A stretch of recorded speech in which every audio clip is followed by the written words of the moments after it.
you the following for making this video possible. Tiki Tac, Saffron, William, David, sodium hydroxide, Amanita, Cody, JH, Daria, string of random letters, the Strum, Tristan, and Untrigos.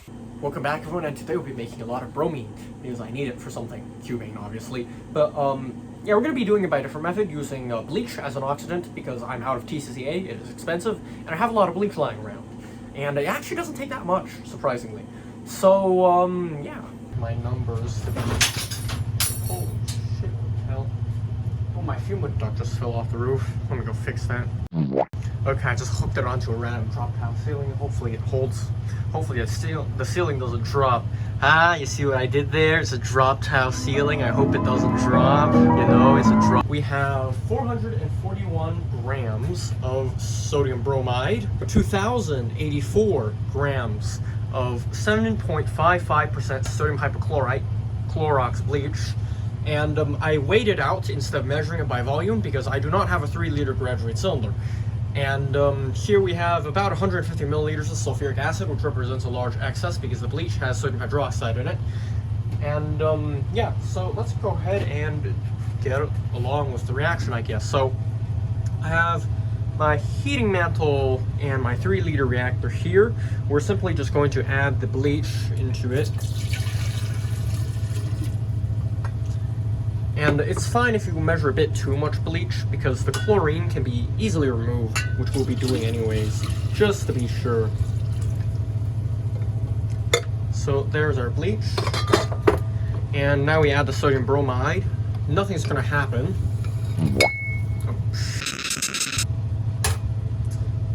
Hang on while I scoop that up on paper and dump it in. Okay, now, usually there's a silicone gasket that comes with this. You're supposed to use it to seal it, but I'm not going to put that because, obviously, bromine's just going to destroy it. But what I will do, because I've already tried this once as a pilot run, well, using the same scale realistically, I'm just going to, the bromine did seep out and attack the stainless steel clamp, so I'm going to just put a little sulfuric acid around here as a joint sealant.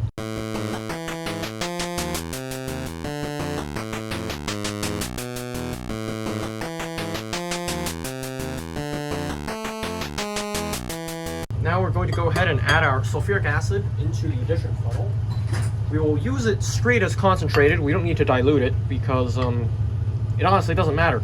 Though diluting it can reduce exotherm, but I'm actually going to rely on the exotherm to help and start distilling the bromine over.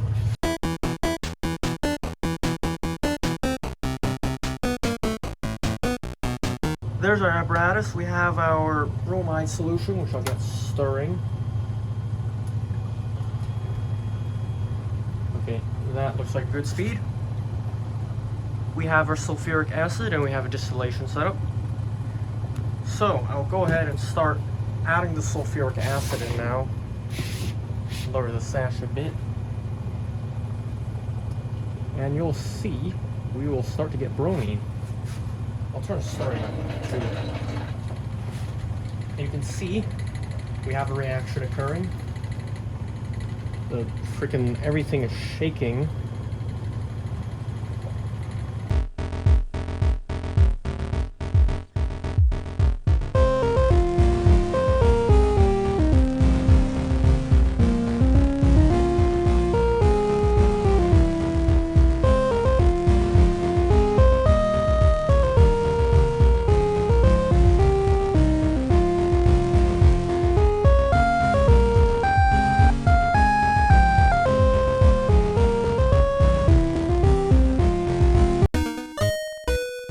In this reaction, sodium bromide reacts to sodium hypochlorite in equilibrium to form sodium hypobromite.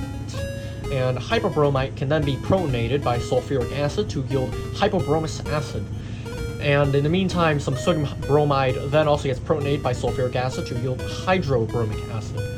Hydrobromic acid and water dissociates to hydrogen ions and bromide ions, which can then react with the hypobromous acid to form water and bromine. And because bromine is insoluble in water, or at least it has a low solubility, it drops out of solution as a liquid, thus driving the reaction forward. Our distillation of the reaction also drives the equilibrium forward, until eventually most, if not all, of the hypobromide and bromide then can react to form bromine. and this reaction theoretically should be near quantitative. This reaction, in theory, is pretty much exactly the same as TCCA, except in TCCA, you have the trichloroisocyanuric acid reacting with HCl to yield hypochlorous acid. And then, again, the hypochlorous acid can react with the sodium bromide to form hypobromous acid, thereby skipping a step. And then, because you have acid in solution, you also have the hydrobromic acid, which, again, dissociates, and you still get your bromine. So in the end, the mechanism of this is pretty much identical. It's just a different oxidizing agent being the main thing happening in here. Now there are also other routes possible, but this is the only one I could think. This is the one I could think up on the spot. I'm not sure this specific series of reactions is thermodynamically favorable, but it looks feasible enough, so I think it's right.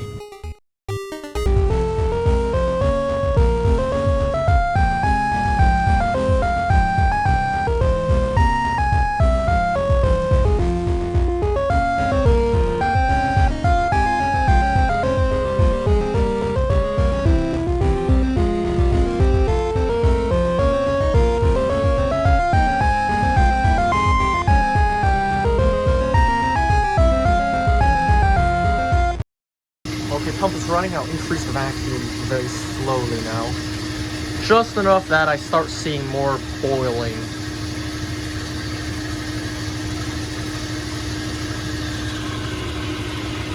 Yep. A bit more.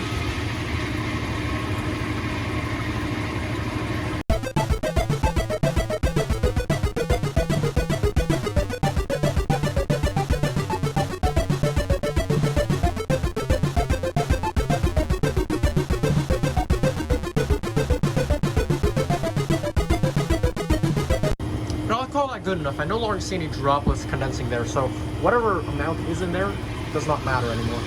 Also go ahead and disconnect the vacuum pump because there's some bromine coming out of it now. So yeah, I quickly just... That is not a good sound. Oh, the water's red. Yeah, that probably isn't good for it. But whatever. I'm just gonna go ahead and let some air run through this. Oh yeah, bromine got in there. And this is why you don't heat Teflon stoppers. I have to buy another one of those. It's a shame. As for the bromine, which is definitely in my pump water now, I'm gonna add a little sodium borohydride to it to reduce it. It should go away. It's bubbling a lot.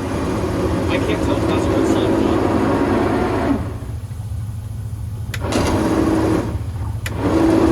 I think it's helped.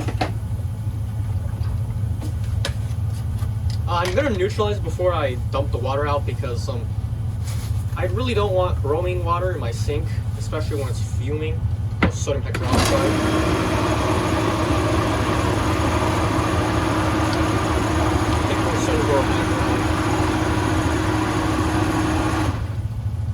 Voila! There's no more bromine in my water. To let the bromine vapor out. I'm doing this in a fume hood. If you are doing this yourself, which I don't recommend you to make bromine on such a large scale, I would simply insert a gas adapter, connect a sodium hydroxide trap at the end of there, and then start blowing air through the system to purge it out. But because I'm doing this in a fume hood go burr.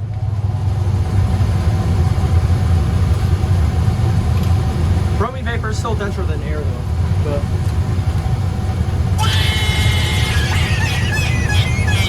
Problem solved. So here's some sodium hydroxide, hopefully it doesn't react too violently. Okay, it's fine. I'll start stirring.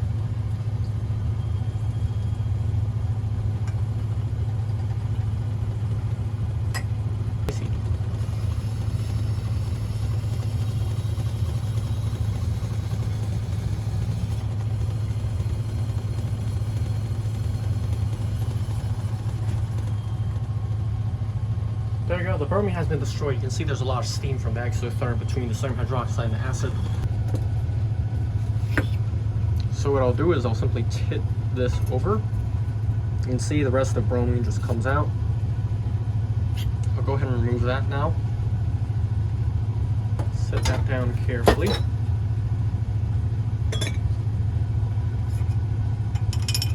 Go ahead and tidy this area a bit before I start working with handling this, because this is some free bromine in a flask, and obviously I don't want that to spill everywhere if I mess up. So I want to keep this place clean. Stopper it with that, and clamp it down. So let's go ahead and start throwing out the stuff I don't need.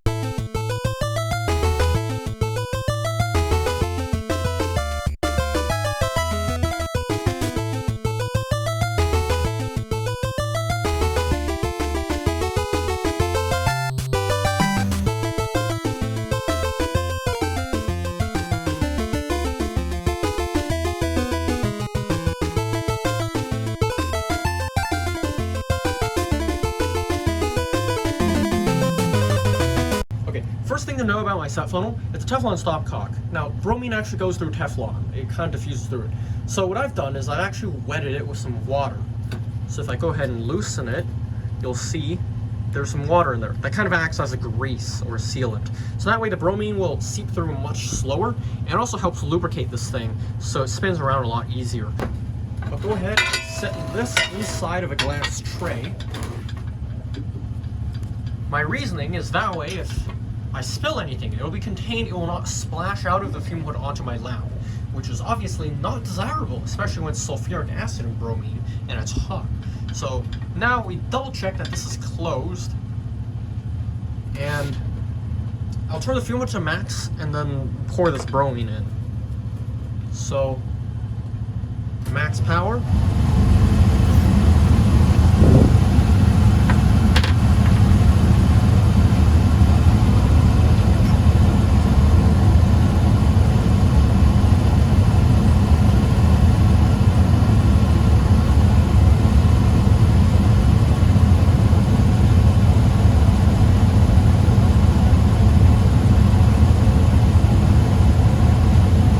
This would be a lot easier with a glass funnel, but I don't have one.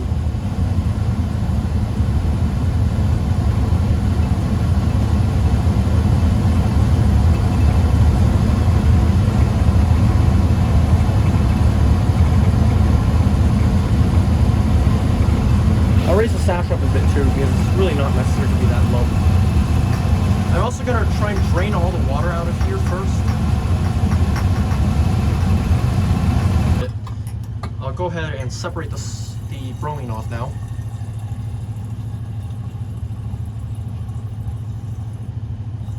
You can see it's still seeping through, but it's a lot better. And I'll shake it because there's some bromine drops on the top there that do not fall down sometimes. Looks like we're fine. And now what I'm going to do is I'm going to watch the exiting tube of this set funnel, and when I see it's clear, then that's all the bromine is. There's a bit of bromine in there, I want that as well.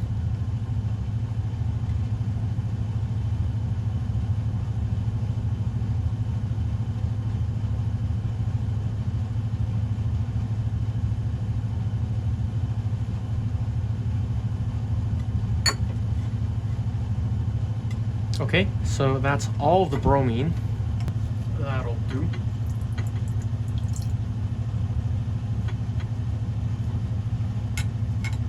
And now, I'm going to go ahead and add sulfuric acid into this directly, not in the set funnel. So there's a decent amount of sulfuric acid now, and I'm going to shake it in the flask. This is because shaking in the set funnel is really sketchy, and I don't like doing that. We're just going to do that. And facing away from us, loosen the stopper.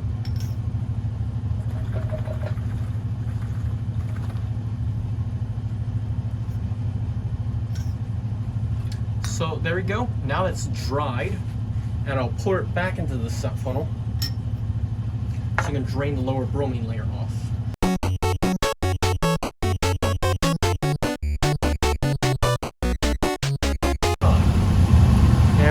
drain the rest of this bromine off. Again, using the trick of looking at when it's clear or not.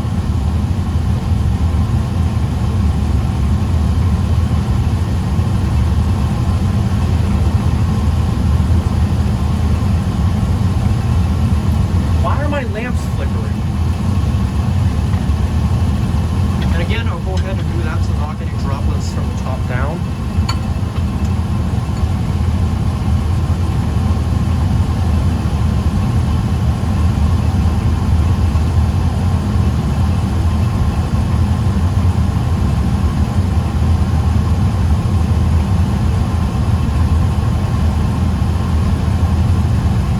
Yep, that's all the bromine. Now it's sulfuric acid coming over. We'll go ahead and pour that into the same discard.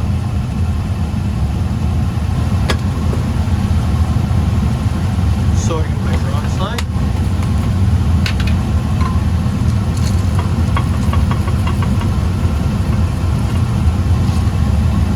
I don't know about easier though. Okay, it is. It's a lot more manageable. There's our bromine.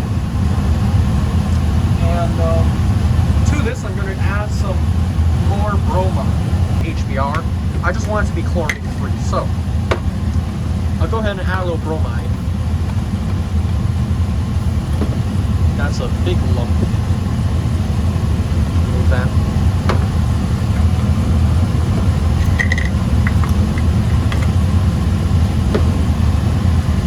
And we'll go ahead and add that in, and it's definitely going to start fuming.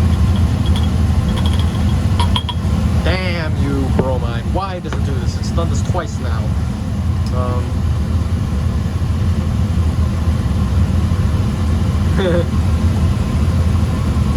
Go ahead and mix it. Let me try to get it sealed at least. Yep. Lower the sash down and shake.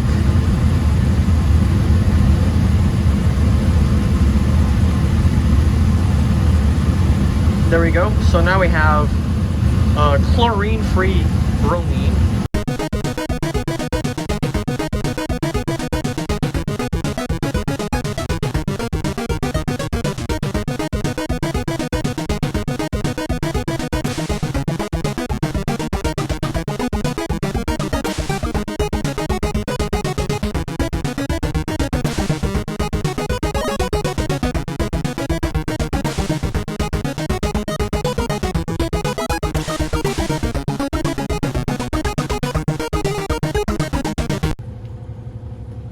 There we go.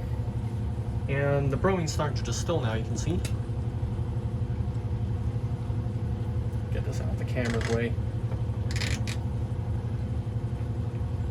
Okay, that one I can't actually move.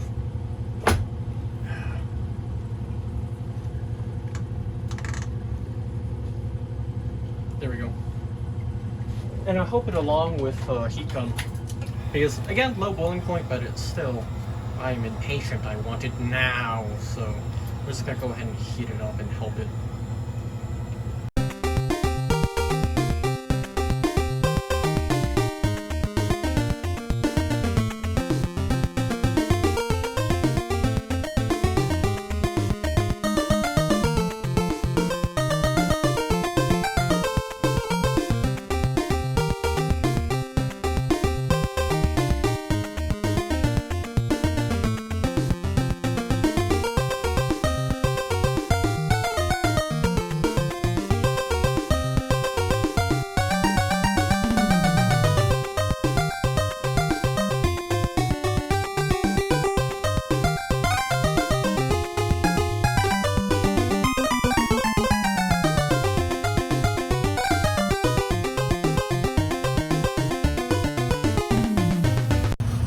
Looks like the rest is only in the condenser though. There's not much coming over from the distillation itself, so I'll go ahead and remove that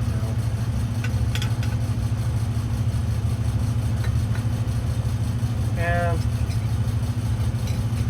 that's all the bromine, I guess. I'll go ahead and disconnect cooling lines from this, of course. Actually, the other way around. Drains a lot faster.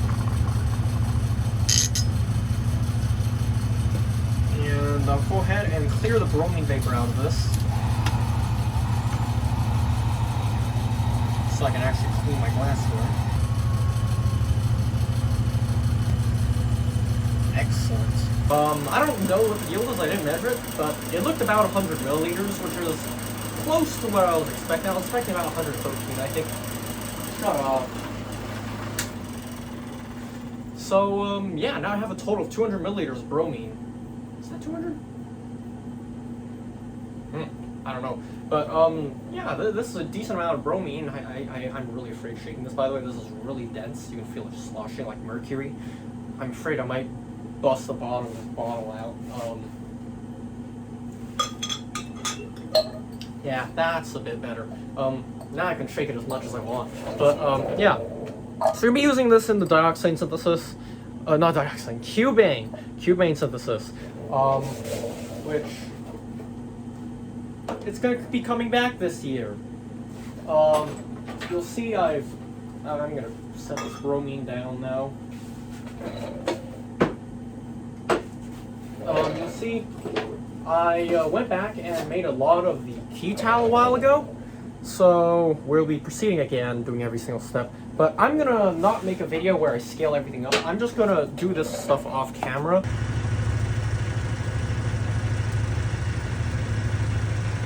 And jump right to the step where I was missing off. And you can see this is the tiny miserable amount of dione I have. It's a lot. This box is a mess. Is this dione? The dione's also a very good lacrimator to vaporize it, because I spilled it on my cup and like recrystallizing it. I really don't want to touch this without gloves on, because it's a severe irritant. So, yeah. But this is mainly for cubane, so we're going back to cubane. And if you saw my post, I hinted at perfluorocubane. I've been looking into all the precursors needed for it. I found a source for most of them. The only things that... My hands are wet again. The only things I found difficulty in sourcing were the solvents, oddly enough. Not really that oddly, though, because the solvents are literally freons, which were banned by the Montreal Protocol. You can't get them anymore, no one makes them. I've been checking with China. I need one of them, which is a really obscure one. They discontinued it in 2015. No one makes it anymore, and it was made by one Japanese company. That company stopped making it. So, I can't get any. And also, the EPA issued like a notice in like 2015 that you have to destroy all of your stock of it. So, as far as I know, it just doesn't exist anymore. You can't get it. I could synthesize it, though after talking to a fluorine chemist who also ran a company that makes these fluorochemicals for a while, it's not easy. So on Wikipedia, it says, oh, you just mix chloroform with HF, and then you react that with tetrafluoroethylene gas. It's not that easy, because it needs to be at a high pressure and at a high temperature, which means I would need some kind of high temperature, high pressure reactor, of course, for a gas phase reaction. Tetrafluoroethylene gas is also the monomer of Teflon, so if you have any trace metals like iron, it's just going to polymerize explosively, especially at high temperature. So, it's doable. You could do it theoretically. I don't really want to do it. So I've been finding substitutes for it, and one of them is also straight up an ether, which you just can't buy. The name itself, it's literally chlorinated fluorinated ether 419. You're not supposed to be able to have it, because that company makes it experimentally. They use it for their own purposes. You can't buy it. The company does not list it. The company does not sell it to you. They will not give it to you. The only reason why the perfluorocubane authors had it is because they work with the company. So this is one giant conspiracy. Perfluorocubane can only be made by that one company, because that one company is the only company that developed this process and made the solvents for it, and it will not sell the solvents to anyone else. So, I'm gonna have to be substituting. I'm gonna have to be playing around with a lot of stuff. This might cost more than I thought originally, but yeah. I mean, we're gonna try it. Okay, we're gonna try it. So here's all the dione I have. I haven't done the photocyclo edition thing yet, so there's too little to do that anyways. I think I'm gonna need more dione. I don't even know why I'm keeping these filter papers. They're disintegrate. There's nothing recoverable from them anymore. Actually, no, wait. Oh, that's tar. Yeah, no, I'm gonna have to throw all that away. This is useless. Tribromoketal, not very stable for room temp storage. So dione residue. We have the deals out or biz ketal. More dione, I think. But yeah, I got to do this all from scratch again. Not really from scratch. What the fuck is this? This is more tribromoketal, but you can see it's not shelf stable, so I should have done the deals outer with all of it. I might be able to recover this by recrystallizing it, but to hell with it. So currently I'm waiting on dioxane to arrive from Ukraine. I think it's going to take like another week or two. I might go out and just buy a gallon of ethylene glycol and put all of it in my 3-liter reactor, make a lot of dioxane very quickly, but I don't really want to do that. I do need more glycol for a chiller though, because right now it's running on ice water, because I had to pour the glycol out in order to move it to this new location. So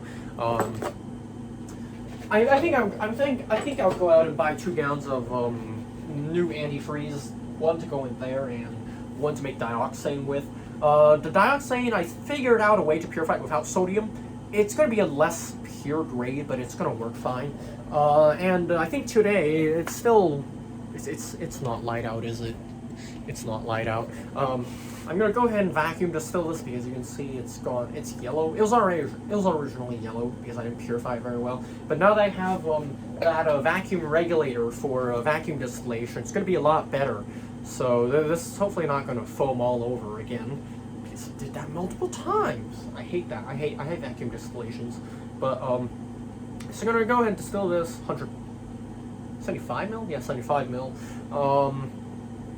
Make dioxane probably. I'll make a video about that. I don't think anyone has ever done the 3-liter scale dioxane synthesis. I'm not getting 3 liters of dioxane. I'm putting like 3 liters of reactants in to probably get like 500 mils of dioxane, but not 5. That's too low. 1 liter maybe. I don't know. But yeah, need dioxane for that. I have to buy more dichloromethane, so I have to buy DCM because I'm out of it. I have to fix that refrigerator because the DCM is just going to boil. It's not going to boil at room temperature. It's volatile. I don't want to store it at room temperature. I'm going to put it in the fridge or the freezer. So I'm going to have to buy more DCM and then do the bromination. Actually, I could just use pure dioxane. Pure dioxane would work better, but I like DCM. I need more of it as solvent anyways. So we're going to have to purify that today. This bromine will just sit on the shelf and make dioxane on video, I guess, probably on video, and make more tribromoketal, do the deals outer. For the deals outer, I don't know why my English is so bad. I was born in America. English is my first language. Now the reason why I didn't do much deals outer product last time is because I didn't have enough methanol. This time I bought 4 liters of methanol and 10 pounds of sodium hydroxide. That's 10 pounds. That's 5 kilos for you Europeans. So we're good. It's flake sodium hydroxide. It takes so long to dissolve though, but it was very cheap, so I bought it. So we're gonna do that again. And yeah, Cubane 2025, perfluorocubane 2026. I don't know. I have to find all the solvents. Yeah. Oh well. That's it. See ya.